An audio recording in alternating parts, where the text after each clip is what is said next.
نحمده ونصلي على رسوله الكريم اما بعد فاعوذ بالله من الشيطان الرجيم بسم الله الرحمن الرحيم رب اشرح لي صدري ويسر لي امري واحلل عقدة من لساني يفقهوا قولي ان الله وملائكته يصلون على النبي يا ايها الذين آمنوا صلوا عليه وسلموا تسليما کہ اللہ اور اس کے فرشتے نبی صلی اللہ علیہ وسلم پر درود بھیجتے ہیں۔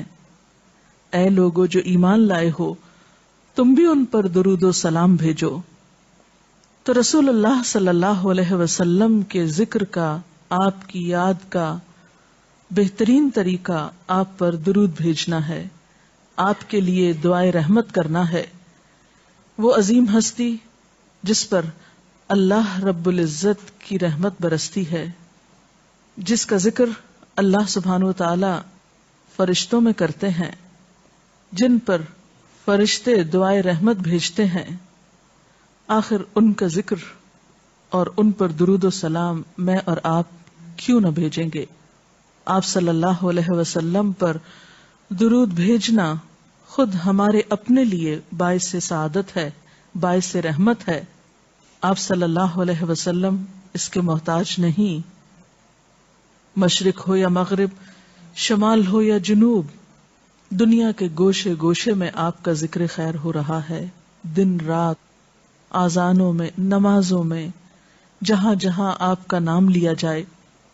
لیکن اگر ہم درود شریف پڑھتے ہیں تو اس کا فائدہ خود ہم ہی کو پہنچتا ہے، ہمارے اپنے لیے باعث رحمت ہے، تمام غموں، دکھوں، تکلیفوں، مصیبتوں اور پریشانیوں سے نکلنے کا راستہ ہے، درجات کی بلندی کا ذریعہ ہے۔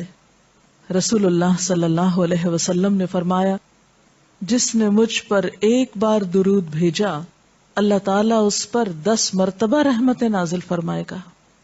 ایک بار درود پڑھنے کا اجر و ثواب، اس کے 10 گناہ معاف فرمائے گا، یعنی صرف 10 رحمتیں نہیں، 10 گناہوں کی بخشش بھی ہوگی اور 10 درجے بلند فرمائے گا، یعنی درجات کی بلندی بھی۔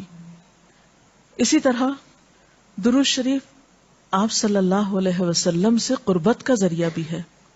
حدیث پاک میں آتا ہے، قال رسول اللہ صلی اللہ علیہ وسلم اول الناس بی یوم القیامت اکثرهم علی صلاۃ، قیامت کے روز مجھ سے سب سے زیادہ قریب لوگ وہ لوگ ہوں گے جو دنیا میں سب سے زیادہ مجھ پر درود بھیجنے والے تھے، یعنی قیامت کے دن آپ کا قرب بھی درود شریف کی وجہ سے نصیب ہوگا۔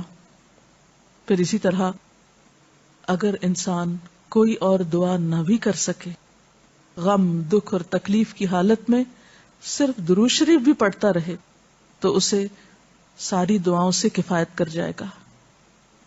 ایک حدیث میں آتا ہے، حضرت ابی بن کعب رضی اللہ تعالی عنہ کہتے ہیں کہ میں نے آپ صلی اللہ علیہ وسلم سے عرض کیا، اے اللہ کے رسول صلی اللہ علیہ وسلم، میں آپ پر کثرت سے درود بھیجتا ہوں، یعنی بہت زیادہ آپ پر درود بھیجتا ہوں، اپنی دعا میں سے کتنا وقت میں درود کے لیے وقف کروں، یعنی جتنی میں دعائیں مانگتا ہوں ان میں سے کتنے وقت کے لیے درود پڑھا کروں، یعنی آپ پر دعائے رحمت بھیجوں یا آپ کے لیے دعائے رحمت کروں۔ درود کا مطلب یہی ہوتا ہے۔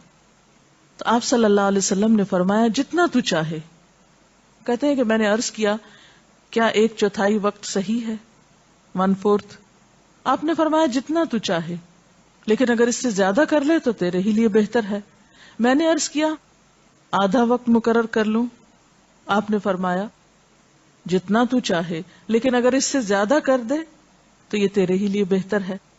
میں نے عرض کیا 2/3 مقرر کر لوں؟ آپ نے فرمایا جتنا تو چاہے، لیکن اگر زیادہ کرے تو تیرے ہی لیے بہتر ہے، یعنی تجھی کو اس کا فائدہ ہوگا۔ میں نے عرض کیا، میں اپنی ساری دعا کا وقت درود کے لیے وقف کرتا ہوں، یعنی جتنی دیر میں اور دعائیں مانگتا ہوں وہ سارا وقت صرف آپ کے اوپر درود بھیجنے کے لیے وقف کر دیتا ہوں۔ اس پر آپ صلی اللہ علیہ وسلم نے فرمایا، پھر تو یہ تیرے سارے دکھوں اور غموں کے لیے کافی ہوگا اور تیرے گناہوں کی بخشش کا باعث ہوگا۔ گویا اگر کوئی شخص دعا نہ بھی مانگ سکے، مثلا بعض اوقات انسان کی ڈپریشن، غم، دکھ، تکلیف اور پریشانی کی وجہ سے ایسی حالت ہو جاتی ہے کہ انسان اپنے آپ کو بھی بھول جاتا ہے، اسے کوئی راستہ نظر نہیں آتا، اسے سمجھ ہی نہیں آتا کہ وہ مانگے بھی تو کیا مانگے۔ بعض مسائل زندگی میں ایسے ہوتے ہیں، بعض پریشانیاں اس طرح انسان پہ آ پڑتی ہیں کہ انسان ہوش و حواس کھونے لگتا ہے۔ ایسے میں اسے کہاں یاد رہے گا کہ وہ کیا مانگے اور کیا نہ مانگے؟ تو ایسی صورت میں درود شریف اس کے لیے سارے غموں، دکھوں اور تکلیفوں سے نجات کا ذریعہ بن جائے گا۔ پھر آپ دیکھیے کہ آپ صلی اللہ علیہ وسلم پر درود بھیجنے والے کے لیے اللہ تعالی کی طرف سے سلامتی کا وعدہ ہے۔ حضرت عبد الرحمن بن عوف رضی اللہ تعالیٰ عنہ فرماتے ہیں کہ رسول اللہ صلی اللہ علیہ وسلم ایک روز گھر سے نکلے اور کھجوروں کے ایک باغ میں داخل ہوئے، صحابہ کرام ساتھ تھے، اور وہاں آپ نے بہت طویل سجدہ کیا، دیر تک سجدے میں پڑے رہے، حتیٰ کہ مجھے اندیشہ ہوا کہ کہیں اللہ تعالیٰ نے آپ کی روح تو نہیں قبض کر لی، یعنی اتنی دیر ہو گئی ہے سجدے میں، اتنا لمبا سجدہ ہے اور آپ اٹھ ہی نہیں رہے، خیریت تو ہے؟ یعنی ان کو فکر لاحق ہوئی۔ تو حضرت عبد الرحمن بن عوف کہتے ہیں کہ میں رسول اللہ صلی اللہ علیہ وسلم کی طرف دیکھ ہی رہا تھا کہ آپ نے سر اٹھایا، یعنی جب میری فکر سے یہ حالت تھی تو آپ نے سر اٹھا دیا اور فرمایا کیا بات ہے، کیوں پریشان ہو؟ میں نے اپنی فکر کا ذکر کیا، بات بتائی، تو آپ نے فرمایا کہ جبریل علیہ السلام نے مجھ سے کہا ہے کہ اے محمد صلی اللہ علیہ وسلم، کیا میں آپ کو ایک بشارت دوں، ایک خوشخبری نہ دوں؟ اللہ کریم فرماتا ہے جو شخص آپ پر درود بھیجے گا میں بھی اس پر رحمت نازل کروں گا، اور جو آپ پر سلام بھیجے گا میں بھی اس پر سلام بھیجوں گا۔ گویا جو شخص رسول اللہ صلی اللہ علیہ وسلم پر سلام بھیجتا ہے، جواب میں اس کے لیے اللہ کا سلام آتا ہے۔ اس سے بڑھ کر انسان کے لیے سعادت اور خوش قسمتی کی اور کیا بات ہو سکتی ہے؟ پھر یہ کہ درود شریف نہ صرف یہ کہ دنیا میں انسان کے لیے فائدے کا باعث ہے، بلکہ آخرت میں انسان کے لیے شفاعت کا ذریعہ بھی ہے۔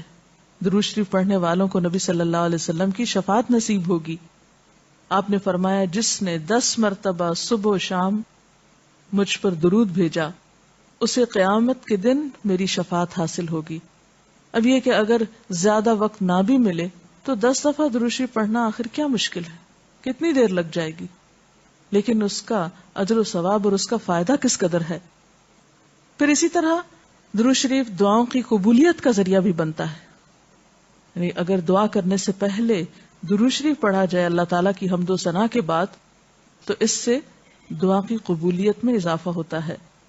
نبی صلی اللہ علیہ وسلم کے ساتھ حضرت عبداللہ بن مسعود اور حضرت ابوبکر اور حضرت عمر تشریف فرما تھے، تو حضرت عبداللہ بن مسعود کہتے ہیں کہ میں نماز پڑھ رہا تھا، میں بیٹھا تو پہلے اللہ تعالیٰ کی حمد و ثنا کی، پھر آپ پر درود بھیجا، پھر اپنے لیے دعا کی، تو آپ نے فرمایا اللہ سے مانگو ضرور دیے جاؤ گے، یعنی جس طریقے سے تم نے دعا کی ہے کہ پہلے اللہ تعالیٰ کی حمد و ثنا کی ہے، پھر درود شریف پڑھا ہے، تو اب جو بھی تم دعا مانگو گے وہ دعا قبول ہوگی۔ پھر اسی طرح ہم دیکھتے ہیں کہ درود شریف نیکیوں کا دروازہ کھولتا ہے، نیکیوں میں اضافے کا ذریعہ بنتا ہے۔ آپ نے فرمایا جس نے مجھ پر ایک دفعہ درود بھیجا اللہ تعالیٰ اس کے نامہ اعمال میں 10 نیکیاں لکھے گا۔ پھر اسی طرح فرشتوں کی دعائیں آتی ہیں اس شخص کے لیے جو درود شریف پڑھتا ہے۔ رسول اللہ صلی اللہ علیہ وسلم نے فرمایا جب تک کوئی مسلمان مجھ پر درود بھیجتا رہتا ہے اس وقت تک فرشتے اس کے لیے دعائیں رحمت کرتے رہتے ہیں، یعنی آپ درود شریف پڑھیں تو فرشتے آپ کے لیے دعا کرنے میں لگ جاتے ہیں۔ اب جو چاہے کم پڑھے اور جو چاہے زیادہ پڑھے، یعنی کتنی دعائیں چاہیے اس کو۔ دیکھیں ہم عام طور پر کتنا کہتے ہیں دوسروں سے کہ پلیز ہمارے لیے دعا کیجئے، ہمیں دعا میں یاد رکھیے، دوسروں کی ایک طرح سے منت سماجت کر رہے ہوتے ہیں، لیکن کتنا آسان طریقہ ہے فرشتوں کی دعائیں لینے کا کہ انسان درود شریف پڑھنا شروع کر دے۔ اور وہ شخص جو درود نہ پڑھے وہ صرف اپنے آپ ہی کو نقصان دیتا ہے، اس لیے کہ درود شریف نہ پڑھنا انسان کے بخیل ہونے کی علامت ہے۔ آپ صلی اللہ علیہ وسلم نے فرمایا جس کے سامنے میرا نام لیا جائے اور پھر وہ مجھ پر درود نہ پڑھے تو وہ بخیل ہے. اس سے یہ بات بھی پتہ چلتی ہے کہ اگر ہم خود درود شریف نہیں بھی پڑھ رہے، لیکن اگر کوئی اور آپ کا ذکر خیر کر رہا ہے یا کوئی اور درود شریف پڑھ رہا ہے اور اگر وہ بلند آواز میں پڑھ رہا ہے تو ہمیں بھی آپ کا نام سنتے ہی دل میں درود شریف پڑھنا ہوگا. یہ بھی آپ کے ادب میں سے ایک ہے. اور قیامت کے دن اس شخص کے لیے جو درود نہ پڑھے، درود کا نہ پڑھنا حسرتوں کا باعث ہوگا. حضرت ابو ہریرہ رضی اللہ تعالی عنہ کہتے ہیں کہ رسول اللہ صلی اللہ علیہ وسلم نے فرمایا، جس مجلس میں لوگ اللہ کا ذکر نہ کریں، یعنی اکٹھے ہوئے ہیں، دنیا بھر کی باتیں کی لیکن اللہ سبحانہ وتعالی کی کوئی بات نہیں کی، اور نبی صلی اللہ علیہ وسلم پر درود نہ بھیجیں، یعنی نہ تو اللہ کا ذکر کیا اور نہ ہی آپ پر درود بھیجا، وہ مجلس قیامت کے دن انسان کے لیے حسرت کا باعث ہوگی. انسان اس پر پچھتائے گا، خواہ وہ اپنے نیک اعمال کے بدلے میں جنت میں چلا ہی جائے. یعنی ایک شخص جنت میں بھی پہنچ گیا لیکن اس کو ایسی مجلسوں پر حسرت ضرور ہوگی جس میں اس نے اللہ کا ذکر اور رسول اللہ صلی اللہ علیہ وسلم پر درود نہ بھیجا ہوگا. اور اگر دیکھا جائے تو انسان کے اعمال میں ایسی کوتاہی اور غفلت بسا اوقات جنت سے محرومی کا سبب بھی بن جاتی ہے. آپ صلی اللہ علیہ وسلم نے فرمایا، جو مجھ پر درود پڑھنا بھول گیا اس نے جنت کا رستہ کھو دیا. یعنی جس نے اتنی غفلت برتی کہ کبھی آپ کا ذکر ہی نہیں کیا اور کبھی آپ کے لیے دعائی نہیں کی اور کبھی آپ کے لیے درود ہی نہیں پڑھا، تو اس نے اپنے لیے کیا کمایا.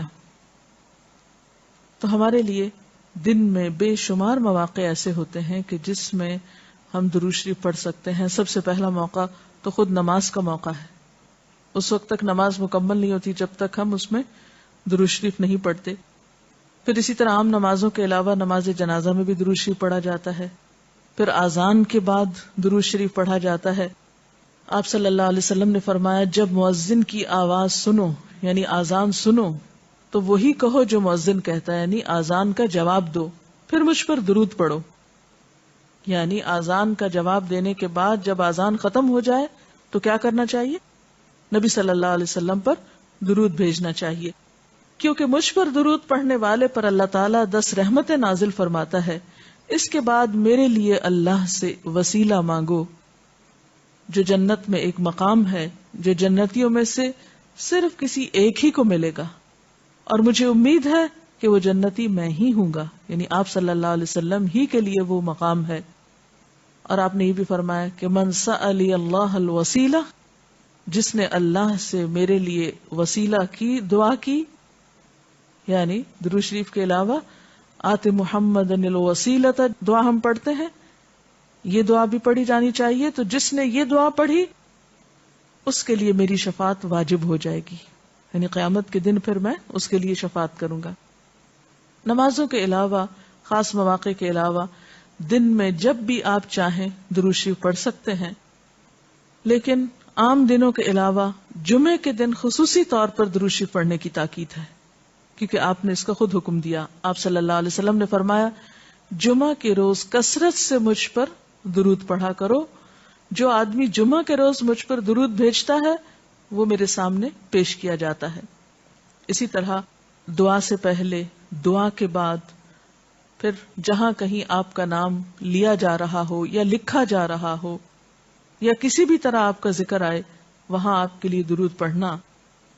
اسی طرح مسجد میں داخل ہوتے وقت درود شریف پڑھنا، مسجد سے نکلتے وقت درود شریف پڑھنا، پھر نماز سے فارغ ہونے کے بعد درود شریف پڑھنا. یعنی ایک تو نماز کے اندر ہے لیکن نماز سے فراغت کے بعد، پھر اسی طرح ہر مجلس میں آپ پر درود پڑھنا ضروری ہے. پھر اسی طرح صبح و شام کے اوقات میں، یعنی یہ تمام مواقع ایسے مواقع ہیں جس میں آپ درود شریف پڑھ سکتے ہیں. اور موقع کوئی ہو یا نہ ہو، دن یا رات کی گھڑیوں میں سے جس گھڑی میں آپ چاہیں، جب چاہیں، چلتے پھرتے، کام کاج کرتے، آپ اللہ کے رسول صلی اللہ علیہ وسلم کو یاد کر سکتے ہیں، آپ کے لیے درود اور سلام پڑھ سکتے ہیں. اللہ تعالی ہمیں ان لوگوں میں شامل کرے جو کثرت سے آپ پر درود بھیجتے ہیں. اس سلسلے میں اگر کوئی آپ کا سوال ہو تو آپ کر سکتے ہیں.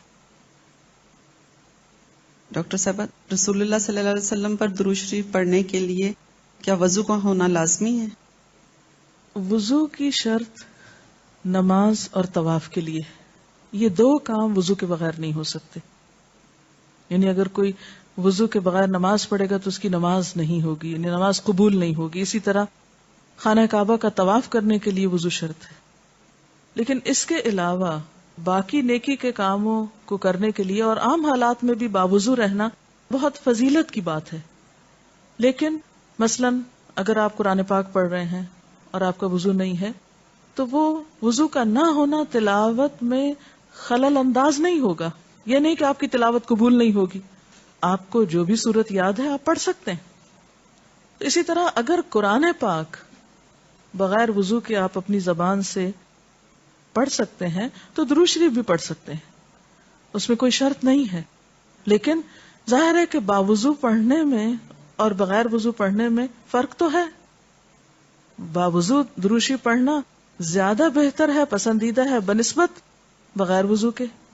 لیکن اگر کسی شخص کا وضو زیادہ قائم نہیں رہتا یا اس کو وضو کرنے کا موقع نہیں، تو اس کا یہ مطلب نہیں کہ وہ درود شریف پڑھنا چھوڑ دے کہ اب وضو سے نہیں تو اب درود شریف ہوگا نہیں یا پڑھنا بے ادبی ہے. ایسی بات بھی نہیں. زبان پاک ہے، آپ کسی بھی وقت درود شریف کہیں بھی لیٹے بیٹھے چلتے پھرتے بازار میں گھر میں آپ بسہولت پڑھ سکتے ہیں، اس میں کوئی ممانعت نہیں. جی کوئی اور سوال؟ ڈاکٹر صاحبہ یہ بتائیے کہ آج کل کئی قسم کی درود شریف پڑھی جاتی ہیں، ان میں سے ہمیں کون سی پڑھنی چاہیے؟ جیسا کہ آپ نے عرض کیا کہ نبی صلی اللہ علیہ وسلم پر درود شریف پڑھنے کے کئی صیغے ہمارے ہاں مشہور ہیں. اس میں کچھ تو وہ ہیں جو آپ صلی اللہ علیہ وسلم سے ثابت ہیں اور کچھ ایسے ہیں کہ جو لوگوں نے بعد میں خود بنا لیے ہیں. تو وہ ایسے تمام ورژن یا ایسی تمام عبارتیں جو لوگوں نے خود اس معنی کی بنائی ہیں، خواہ وہ عربی میں ہے یا اردو میں ہے، تو ان کو پڑھنے کی حد تک تو پڑھا جا سکتا ہے. یعنی اگر نثر میں کوئی ایسی عبارت موجود ہے جس میں آپ صلی اللہ علیہ وسلم کے لیے دعا کی گئی ہے یا آپ کی مدح کی گئی ہے یا آپ پر سلام بھیجا گیا ہے، خواہ وہ نثر میں ہو یا شعر میں، تو اس میں حرج تو کوئی نہیں. لیکن وہ چیز جو خود آپ صلی اللہ علیہ وسلم نے ہمیں سکھائی اور جو آپ کی طرف سے ہمیں ملی، اس کا مقام باقی ہر انسان کے کلام پر کہیں بلند ہے، کہیں زیادہ فائدہ مند ہے. تو وہ درود شریف جو مسنون ہے، وہ صیغہ جو آپ سے ثابت ہے، اس کا پڑھنا افضل ہے، وہی اصل درود ہے. اور باقی تو انسانوں کے خیالات یا جذبات کا اظہار ہے، خواہ وہ شعر میں ہو، خواہ وہ نثر میں ہو، خواہ وہ اردو میں ہو، خواہ پنجابی میں ہو یا کسی اور زبان میں ہو، وہ تو پھر انسانوں کے کلام ہے نا. تو جس طرح اللہ سبحانہ و تعالیٰ کے کلام کو باقی تمام انسانوں کے کلام پر فضیلت ہے، اسی طرح نبی صلی اللہ علیہ وسلم کے کلام کو بھی باقی انسانوں کے کلام پر فضیلت ہے. ایک عام شاعر کتنی بھی خوبصورت بات کرے لیکن اللہ کے رسول صلی اللہ علیہ وسلم سے آگے تو اس کی بات نہیں ہو سکتی. ایک عام انسان کتنے بھی خوبصورت انداز میں آپ صلی اللہ علیہ وسلم کا ذکر خیر کرے لیکن وہ اس کے برابر تو نہیں ہو سکتا جو نبی صلی اللہ علیہ وسلم نے خود ہمیں دیا. تو بہترین صیغہ وہی ہے جو ہم نماز میں پڑھتے ہیں، جسے درود ابراہیمی کہا جاتا ہے، اور اس کا پڑھنا باعث اجر و ثواب ہے اور اس میں کوئی شک ہی نہیں. اسی طرح یہ چونکہ تھوڑا طویل ہے تو اس کو مختصر انداز میں بھی آپ پڑھ سکتے ہیں. مثلا صرف اگر آپ صلی اللہ علیہ وسلم کہہ رہے ہیں تو یہ بھی درست ہے، یہ بھی درود شریف مکمل ہے ایک طرح سے اگرچہ مختصر ہے. اسی طرح اللہم صلی وسلم علی نبینا محمد، یہ بھی آپ پڑھ سکتے ہیں. صلی اللہ علی النبی الکریم کہہ سکتے ہیں. تو مختصر ہو یا درود ابراہیمی کچھ طویل شکل میں ہو، اصل چیز تو ذکر میں مشغول ہونا ہے. تعداد میٹر نہیں کرتی جتنا وہ احساس اور جذبہ اور عقیدت جو کہ درود شریف پڑھتے ہوئے آپ صلی اللہ علیہ وسلم کے لیے ہماری ہو سکتی ہے. بعض لوگوں کو دیکھا کیا ہے کہ درود شریف تو بہت کثرت کے ساتھ پڑھتے ہیں لیکن فرض نماز کی طرف بالکل توجہ نہیں دی جاتی، اور ان کا کہنا یہ ہے کہ ہمارے لیے درود شریف ہی کافی ہے. تو کیا یہ ان کا طریقہ درست ہے؟ بات یہ ہے کہ دین کے معاملے میں ہم اپنی مرضی سے کوئی تبدیلی نہیں کر سکتے. یا دین کے مفہوم ہم خود متعین نہیں کر سکتے. مثلا صحابہ کرام میں سے کسی نے آج تک درود شریف پڑھنے کا یہ مطلب نہیں لیا کہ وہ ان کی نمازوں کے لیے بھی کافی ہو گیا یا اب نماز کی ضرورت نہیں رہی. نماز تو فرض ہے. سب سے پہلا حساب قیامت کے دن نماز ہی کا ہوگا. حقوق اللہ میں سے سب سے پہلا حق نماز ہے. تو یہ درود شریف پڑھنا تو نبی صلی اللہ علیہ وسلم کا حق ہے اور نماز پڑھنا اللہ کا حق ہے. اب یہ دو حقوق اپنی اپنی جگہ پر ہیں. آپ کو یہ حق نہیں دیا گیا کہ آپ ایک کا حق دیتے دیتے دوسرے کا حق مار دیں. لہذا یہ کہنا بالکل درست نہیں کہ درود شریف نماز کی جگہ پر بھی کافی ہے یا نماز کی اب ضرورت نہیں رہی, صرف درود شریف ہی کافی ہے. یہ پھر حد سے بڑھنا ہوگا, اعتدال سے نکلنے کی بات ہے. تو ہمارا دین ہمیں اعتدال سکھاتا ہے. ہر چیز اپنے مقام پر ہی خوبصورت ہوتی ہے. جی کوئی اور سوال؟ مومن جو ہے وہ جنت میں جا کر کیوں حسرت کرے گا, حالانکہ مومن کا تو مقصد یہی ہوتا ہے کہ وہ جنت میں چلا جائے, پھر بھی مطلب وہ کیوں اس پر حسرت کرے گا؟ اب دیکھیے دنیا میں بھی بہت دفعہ ایسا ہوتا ہے کہ مثلاً ایک کھلاڑی ہے, بہت اچھی اس کی پرفارمنس ہے, ٹیم کامیاب بھی ہو جاتی ہے, لیکن اس کے باوجود اگر کہیں کوئی کمی رہ جائے تو اس پر حسرت بھی ہوتی ہے کامیابی کے باوجود. مثلاً ایک طالب علم بہت اچھی پوزیشن امتحان میں حاصل کرتا ہے اور اس کے ساتھ بعض اوقات اس کو افسوس بھی ہوتا ہے کہ اگر میں تھوڑی سی محنت اور کرتا تو میں فلاں مقام پہ پہنچ جاتا. تو اسی طرح اگرچہ جنت میں جا کر انسان بہت خوش اور مطمئن ہوگا, لیکن اس کے ساتھ ساتھ اس کو اپنی کوتاہیوں یا اپنے کچھ فرائض کے بارے میں برتی ہوئی غفلت پر افسوس بھی ہوگا اور حسرت بھی ہوگی. اور اس وقت انسان چاہے گا کہ کاش میں اس وقت کو اس طرح استعمال نہ کرتا, اس سے بہتر کاموں میں کرتا, اور ان میں سے ایک درود شریف میں کوتاہی ہے.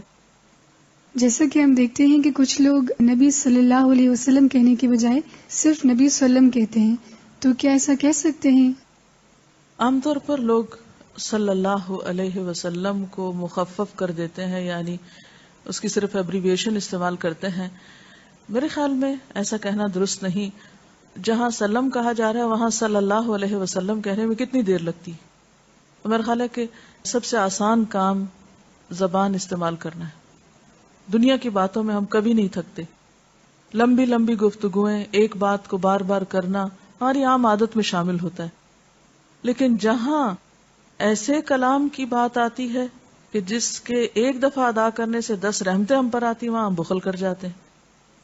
تو سلم کہنے کے بجائے صلی اللہ علیہ وسلم ہی کہنا چاہیے, یا پھر علیہ السلام کہہ دینا چاہیے اگر بہت ہی مختصر کرنا ہے, یعنی نبی علیہ السلام جیسے بعض لوگ کہتے ہیں. لیکن بہتر تو یہی ہے کہ صلاۃ اور سلام دونوں ہی ہوں. دعوانا ان الحمد للہ رب العالمین. السلام علیکم ورحمۃ اللہ وبرکاتہ.